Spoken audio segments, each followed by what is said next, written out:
Hello, friends. It's John Klein III with episode 222 of Shadow and Flame of Magic, your premiere Kitty Pride, Lockheed, and Magic podcast. And today we're going to kick off all new Doop number event starting with issue 1. And then we are going to spoil the heck out of Superman, Spider-Man 1, Godzilla, Infinity War 2, Uncanny X-Men Volume 625, Generation X 23, Rogue, and then very quickly, Rogue 3, Inglorious X-Force 3, Side Dimensional Rivals 3, Psylocke Ninja 3, Wolverine Weapons of Armageddon 2, Ultimate Endgame 3, and then even quicker, Iron Man 3, New Avengers Volume 510, Wiccan Witches Road 4, and Dungeons of Doom 3. So, all new Dupe 1. This takes place between Battle of the Atom 1, All New X-Men Volume 116, and X-Men Volume 4, 4. And this came out in June 2014. And you can follow along on my YouTube and TikTok channels at Jacko SII. And say welcome to all the friends of the friend of the pod, Comic Books Beyond, and hopefully um just welcome back everybody. So this is brought to us by Peter Milligan, writer, David Lafiente, artist, Laura Aldred, color artist, VC's Clayton Cowles, letterer, cover artist by Michael and Laura Aldred, and assistant editor was Devin Lewis, editor Nick Lowe, editor-in-chief Axel Alonso, Joe Quesada, chief executive officer, Dan Buckley, publisher, and Alan Fine, executive producer. And even though And when asked what was is my favorite part of Battle of the Atom, besides the excellent podcast by Adam and Zach, I would say it's all due Dupe. And if you had to choose this or to read the event itself, I would say go with this. And even though this comic came out in 2014, we don't really get much of a recap except for a couple of words here. There's a green potato-looking thing that lives with the X-Men. He is Dupe in the real Battle of the Atom. Somewhere in Dupe space, I am the spirit of the margins, and this is the story of the before, the almost, and the after. This is a story of a marginal character called Dupe and an obsession that might change the world. An alarm's going off. There's a Kitty Pryde alert, which is an alert I need in my life. If he can get there on time, and then we catch up to where we are in the event, which is Kitty trying to save her young charges in the original X-Men and meeting Magic and her revolutionary X-Men. Back in the real world, Duke being marginal can drop into events when and where he likes. Right now, Kitty Pryde is taking the time-swept original X-Men on a mutant reconnaissance mission, waiting for the things to get more complicated by a Sentinel attack. Luckily, present-day Cyclops' uncanny X-Men arrive to help. Confused yet? Don't worry, just watch for the little guy. And Kitty's can't help but have a feeling that she is being watched, and young Iceman is telling her to not to get paranoid, but he's looking right at us, and that's fun. We get a great double page splash here of just all the X-Men fighting Sentinels. I guess there he is, recording the Wonderful Madness. Kitty's doing a cool drop kick, phasing drop kick. And Dupe has a letter. Who's he have that for? And we see Kitty's just being awesome here. And then Dupe finds her. And David LaFuentes got to write or draw a Ultimate Spider-Man arc during the second volume with Brian Michael Bendis. And so, just if you want to see him draw Spider-Man, that material is out there. And then he hands her the letter, but she doesn't quite have time for that.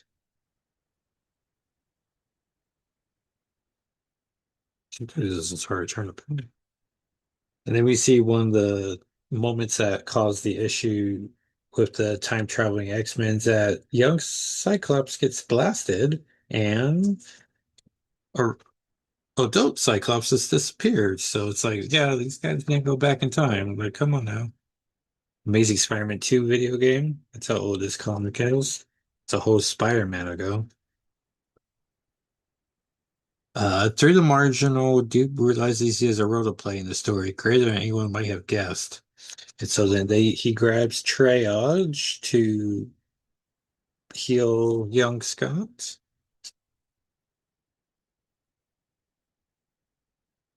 And so in the break over model action, Kitty's reflecting on her day. The margins are everywhere, and to navigate through this strange other world takes practice, skill, and the ability to perfectly suspend disbelief.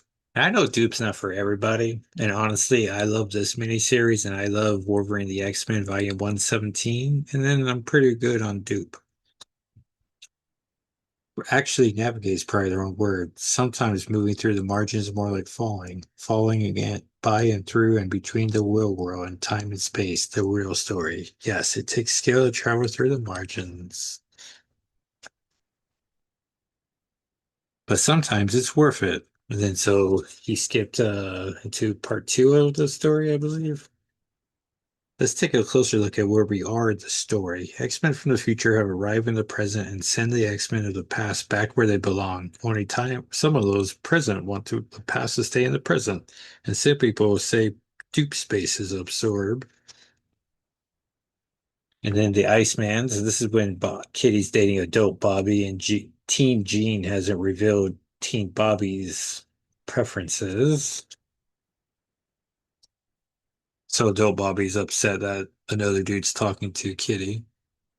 We catch up to Scott and Jean, the young ones, as they're trying to just navigate the world. The Jean School, Gray School for Higher Learning.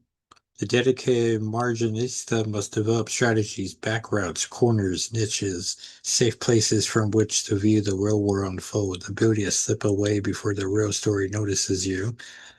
Then we get the reveal that the Zorn of the future Brotherhood's actually the young Jean Grey, if she never goes back in time, all grown up.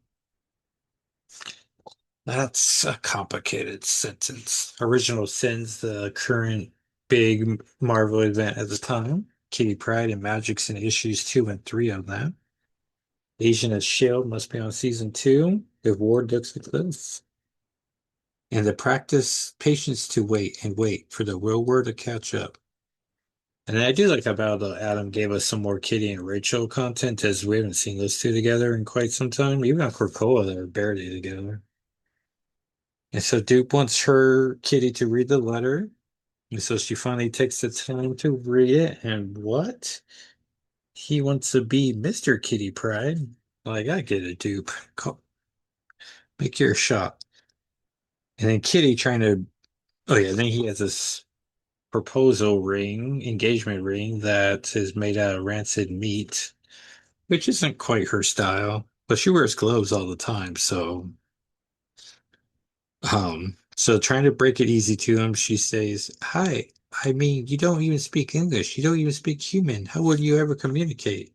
And a very disturbing page turn. Duke rips his head in half and starts speaking English. This is a story of obsession, a love that dared speak its name. And the story, it changed. No, communicate we can't. Dupe speaks English. Nothing stop us marry now. What you say, Kitty? So, Kitty. And Captain America Winter Soldier is the movie coming out, as you can tell by the Captain America Harley Davidson ad. So that everyone's on to Dupe 1. So ideally, we'll do this, and then we'll cut into the Spider-Man Dark Web event that will take us straight into Spider-Man Brand New Day. So, pretty exciting. All right, everyone, here we go. Superman Spider-Man #1, the first of the crossover we're getting this year from DC Marvel. And then I believe in May we should be getting um Spider-Man and Superman. So I got the great Scott Koblish Everybody cover. I think I like this more than I did the Deadpool Batman crossovers, though I do wish we got more variety in the bonus stories. The first one is Trust, Justice, and Great Responsibility, written by Mark Waid. George Jimenez is the artist. Tomeu Mori, the colorist, and Tom Napolitano, the letterer. Brainiac needs Dr. Octopus to purge a virus. Clark Kent and Peter Parker have cheekbones for days. Fast neurons are being worked on, and most companies are using californium, but this lab is, of course, using kryptonite. Because of the purge, traces of kryptonite are in the air, knocking Superman back a bit. I like how the heroes assume the space villain is Brainiac and the one in the lab is Dr. Octopus. So they make the natural assumption. So the page reveal that the kryptonite-empowered Dr. Octopus is in space is very fun. Plus, always great to see heroes trade villains. Also fun that Spider-Man's getting trapped under so much rumble, harkening back to that classic Dr. Octopus story. Then we get Lois Lane and Mary Jane in the World's Finest, written by Tom King, penciled by Jim Lee, the legend, Scott Willems, equally legendary inker, and Jim Lee's practical. I don't know if he's just exclusive. I think if Jim Lee's getting inked, it's going to be by Scott Willems, but I'm sure Scott Willems inks other people. So. Colors is Allison Air and letterer Pat Baruso. One of my three favorites of this issue. I really like how Lois Lane and Mary Jane discuss how they rescue a bunch of people, leaving them no time to save themselves. I couldn't imagine Tom King asked Jim Lee what or who he wanted to draw, and his answer was Sentinels. Mary Jane makes a fun comment about how every alternate version of herself is quick to say, "Face it, Tiger, you hit the jackpot." She was 19. She said some other cool things. Sentinel punching Superman's just something I wasn't expecting to see. Mary Jane shares that Spider-Man has a sad thing for bridges. We get a Superman Spider-Man fastball special. This short is just giving us everything. We get an Uncanny X-Men 142 homage with Superman substituting for Logan as the Sentinel blasts him. The ladies meet Gambit, who has been looking for his deck of cards. One would think there was plenty of debris for him to use, but he's committed to the bit. Lois Lane carries a deck of cards in her purse as she plays with security guards. And so, yeah, works out. A very nice moment of the ladies sharing how lonely this life can be. Gambit looking cool, but the Sentinel super destroyed. Pun intended. So cool getting Superman to say Gambit. Lois Lane's he's pretty nice with Mary Jane's and nicely pretty. That's just fun comics, y'all. Somehow Gambit got aces with both Superman S insignia and Spider-Man Spider insignias. Like, sure. Superboy Prime and Amazing Spider-Man pages. Christopher Priest wrote it. Daniel Sambraero is the artist. Alejandro Sanchez is the colorist, and Willie Sherbert is the letterer. This one I didn't connect with. Superboy Prime is breaking the fourth wall, but not in a fun way, in a more obnoxious way. The story's main villain is High Revolutionary. Superboy Prime was going to trade his freedom for the Spider-Man black suit symbiote. We get Uncle Ben's other famous line, "Stop feeding your veggies to the dog," which I can only imagine he said more often. Superboy and Spider-Man 2099 and Beyond the Cobwebs of Tomorrow, written and drawn by Sean Murphy. Simon Goff is the colorist, and Anwood Design is the letter. Legion of Superheroes, Superboy, and Spider-Man 29 team up for a story that I wish got half the pages the previous one got. This one set up a fun story in the Beyond of the titles because we also got Batman Beyond. The potential here is sensational, but literally they're like, well, just jump on this train and go. And it's like, oh man, if the Spider-Boy Prime story just had three less pages, this one could have three more pages. I mean, I think that's how that works. Superman's pal Jimmy Olsen and Carnage and Jimmy Con Carnage. Written by Matt Fraction. Artist is Steve Leiber. Colorist Nathan Fairbairn. And letter Clayton Cowles. Jimmy Olsen needs to get pictures of Spider-Man for J. Jonah Jameson. Peter Parker can tell Jimmy isn't saying Spider-Man with the hyphen and warns him that signals he's a tourist around here. Jimmy notices a red suit and goes down a dark alley. He runs into Carnage and doesn't put the hyphen in, and Carnage doesn't take to visit to tourists. So, Jimmy tried to use his Superman watch, but it needed a firmware upgrade. So, Jimmy dies, and J. Jonah Jameson memorizes him. As his last act in life was taking a very menacing picture of a Spider-Man or Spiderman.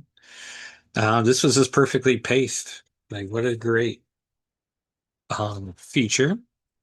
Jonathan Kent and Ben Parker and Bridge, and I liked how someone had to come up with a font for Jonathan Kent and Ben Parker, as neither of them have headlined a comic, as far as I know.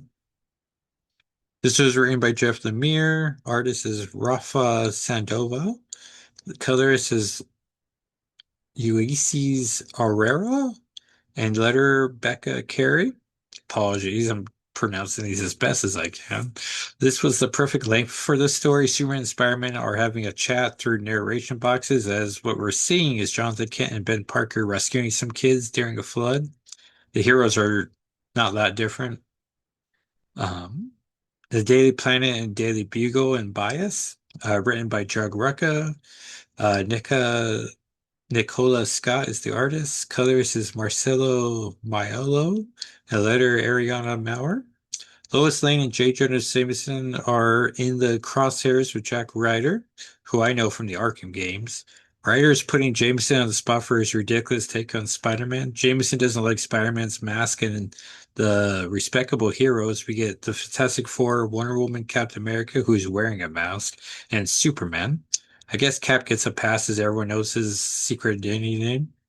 Probably could have been shorter, but then we wouldn't have gotten the Nicola Scott drawing of those heroes, and I like as many characters as possible to show up in these crossovers. And then lastly, Power Girl and Punisher and Blind Date, written by Gail Simone, art by Beline Ortega, color by Jordi Belair, and Lucas Gatoti is the letter.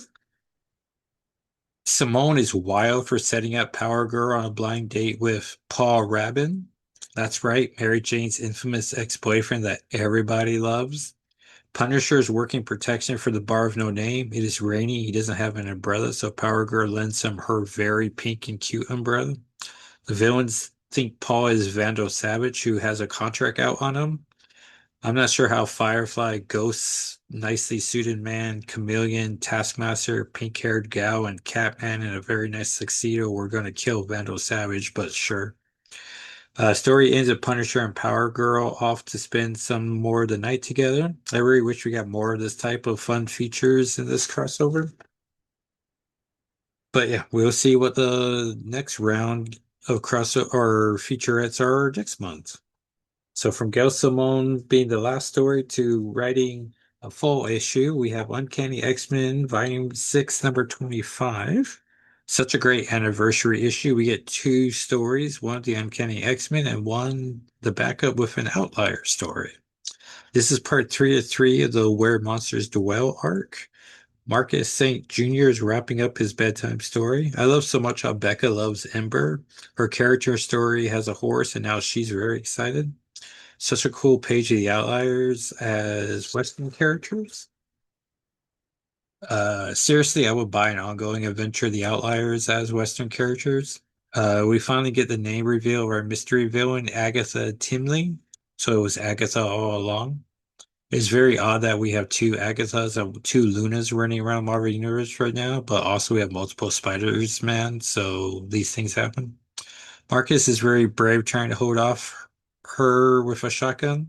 The X-Men Nightcrawler is being attacked by Frankenstein's monster, but he's no longer taking the hits, he's fighting back.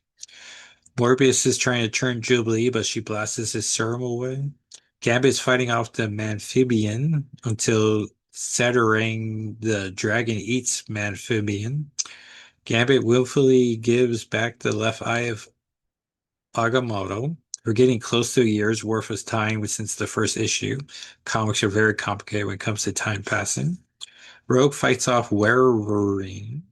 Meanwhile, Waffles is fighting Salem, Agatha's big dog. We learn she's from Marvel Spotlight on Werewolf by Night, issue 3, thanks Tom from 1972. Phantom says her name is Andrea, but she must have changed it to Agatha when she became quasi-immortal. I'm sure Phantom will update that entry.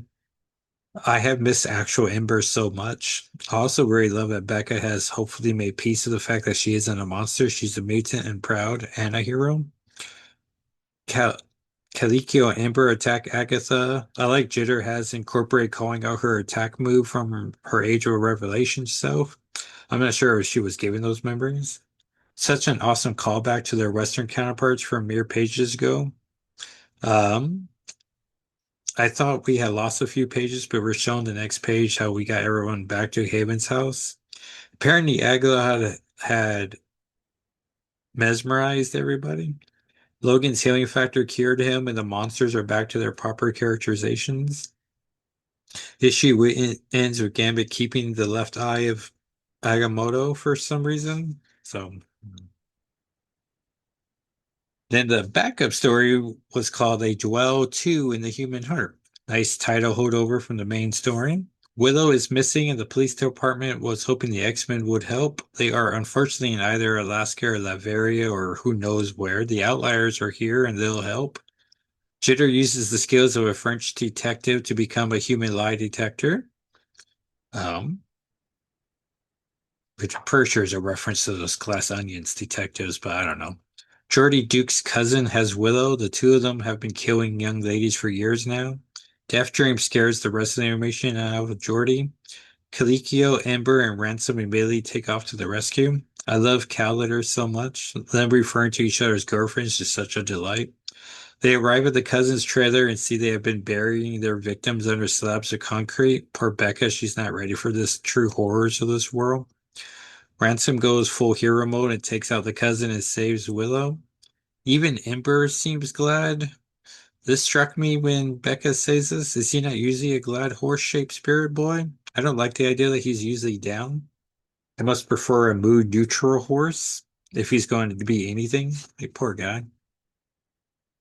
Here we go. So now we're going to go in quick uh, reviews. So Godzilla Infinity War 2, this comic had a whole lot of Godzilla being notified. Then the Fantastic Four show up. My favorite part was when Odin decided he had to get involved and assembled the greatest heroes of Midgard, including the X-Men, which of course include Magic and Cyclops, Jean Grey, Gambit, Logan, Storm, and Rogue. Then we have Generation X 23 2. So many unstable X's. Laura and Gabby, who continue to be a delight this issue. We meet the generated, each with their own X number. There's X66, 73, 74, 92, 99, and infinite. They all decide to get a training session in. X-73 overdoes and explodes. Poor Laura gets burned during the explosion. She wakes up and Infinite wants to hassle her about getting 73 killed, which seems a bit much. But his grief has to go somewhere. Um, and this is the second of three issues that we're getting with the legend Jacopo Camagni. And I believe someone takes over for the fourth issue, but just rest in peace. We're never going to know why AOA Shadowcat appeared in the first issue. Rogue, Volume 4, 3. We get some answers this issue. Stelton's mutant name would be Trauma. His powers work like a mental skunk. They make you see your worst moment, and either you run away or he does. I really like seeing Rogue's fun side with the kid on the bus asking why her hair is funny, and she says to match her face. Rogue is great with kids. Constrictor got a bunch of money in She-Hulk 9. Thanks again, Tom. Rogue still doesn't have all of her powers, but she makes short work of his goons. Rogue breaks Constrictor's knee so bad it makes my knee tingle. She touches his head and gets a flashback. She apparently has Mystique's powers and tries to escape, but they see through the disguise. That gets a solid middle issue.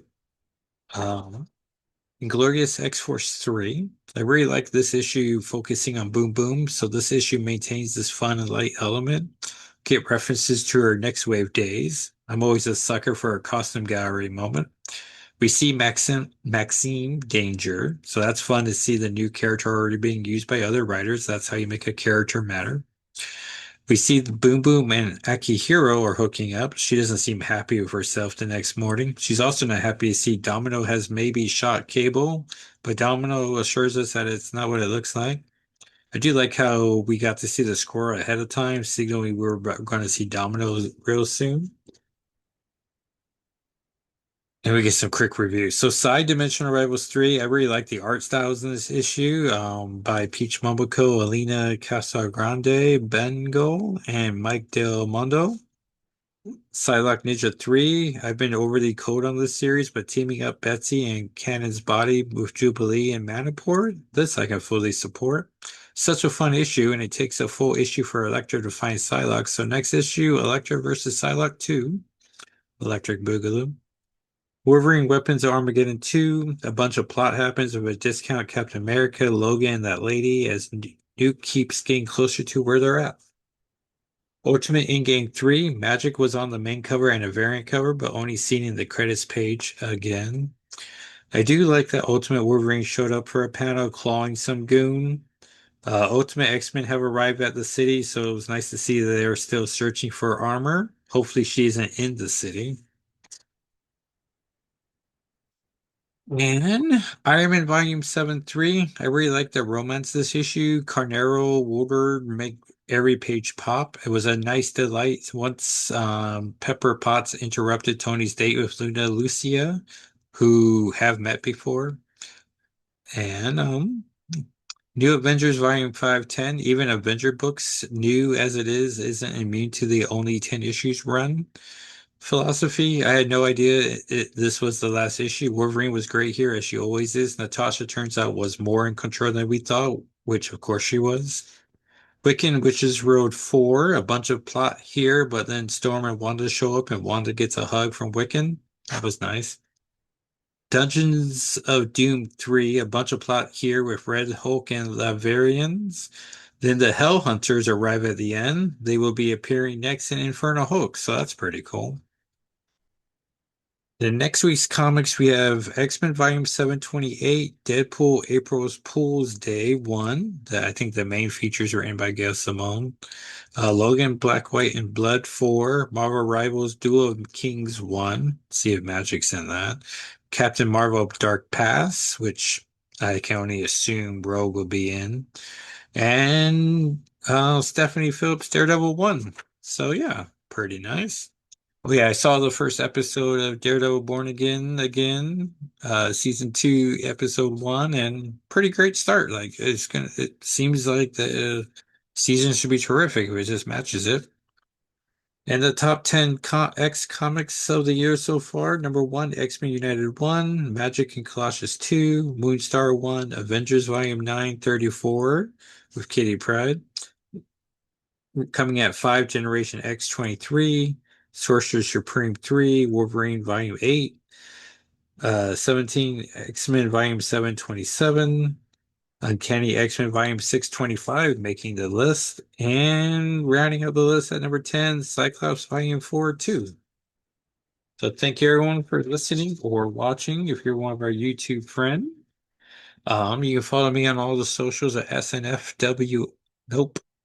That's the podcast that shows are SNFWM, which I'm going to have on Saturday, like visual tour the issue.